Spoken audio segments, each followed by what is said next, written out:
Welcome back to Sunday Morning Cafe, our ongoing conversation about how to build and maintain resilience through difficult times.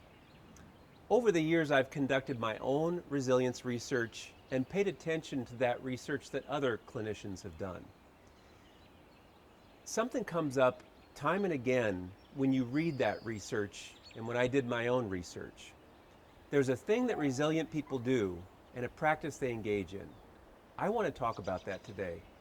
And to get there, I want to tell you a story from my own life. This is a story that goes all the way back to when Lisa and I were first married, but before we had children. And we thought to ourselves, let's plan a vacation that if we successfully have some kids, we won't be able to do that because it's not a kid-friendly vacation. So I called an outfitter in those boundary waters between Minnesota and Canada, and that outfitter set us up with our camping equipment, our canoes, and our food, brought us to a particular spot and said, see you at the end of the week. Be sure to be back at such and such a time. And we'll pick you up and take you back to civilization. And so we launched ourselves, and I had it in my head that we just had to have our very own island. So it took us many, many miles to get there. I had this notion that if we could have our own island, we could have our marital newlywed bliss under the stars, until I understood that the mosquitoes in Minnesota are about the size of softballs, and so not so much on the marital bliss, but a very nice vacation. But by the end of it, we remembered we got to get back, so we packed our stuff up, and as we notice our stuff's packed up, we're seeing that we still have plenty of time, and we have some campfire coffee left, so we sat down and determined that we were going to finish up that last little sip of coffee and that last little sip of the vacation.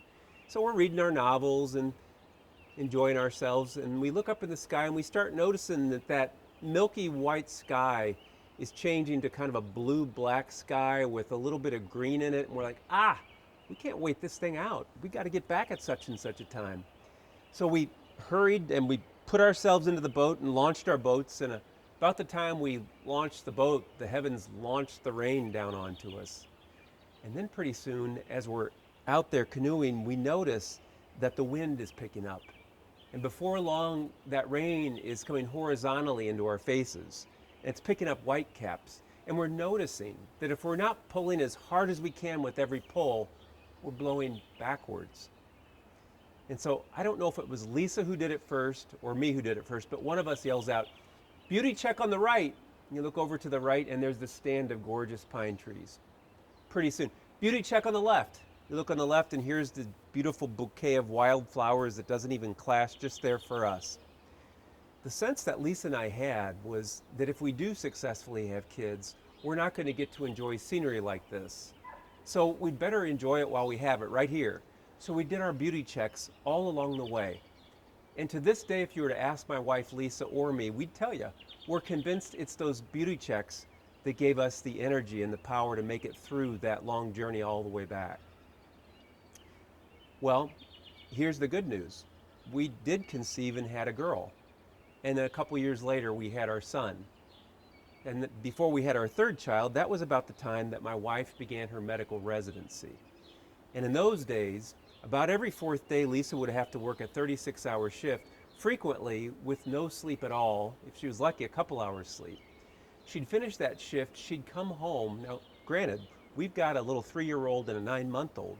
She'd stumble through the door and she'd go to bed. She'd wake up the next day and then do her usual 10-hour shift until the fourth day when she'd work her 36-hour shift again.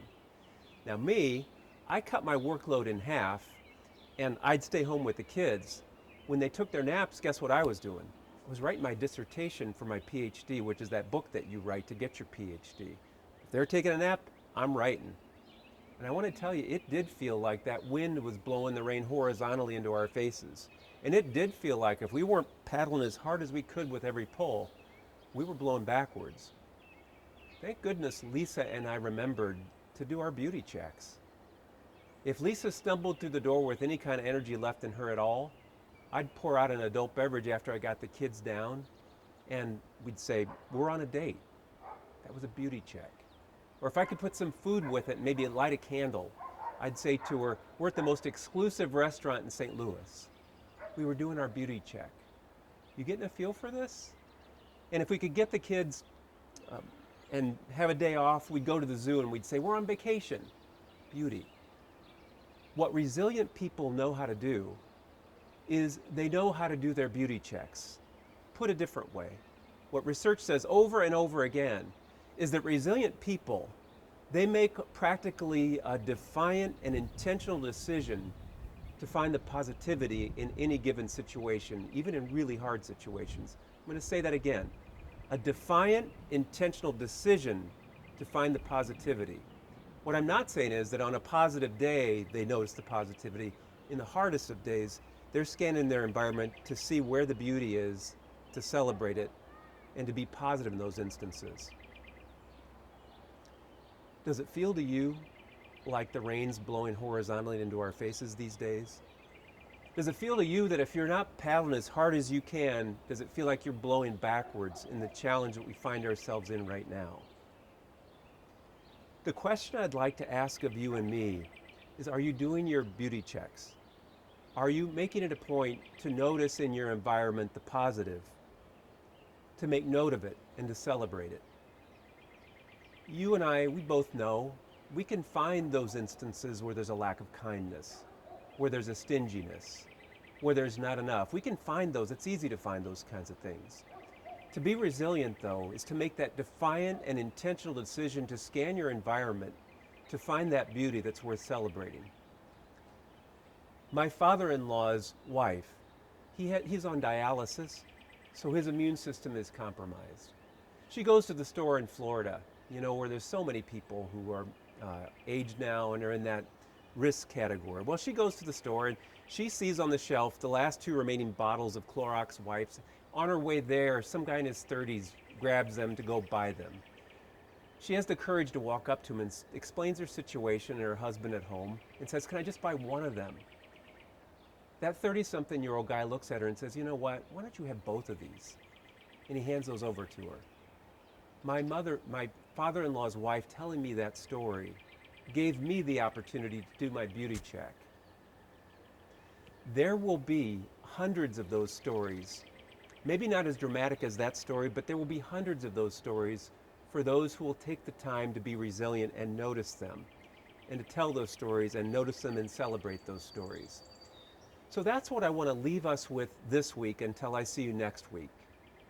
Will you take the time to do your beauty check, whether it's just stepping out your door and noticing and taking it in, or allowing yourself to take in that hug with the person that you are in place with, or the smile that comes your way, or whatever it is, the smaller the better.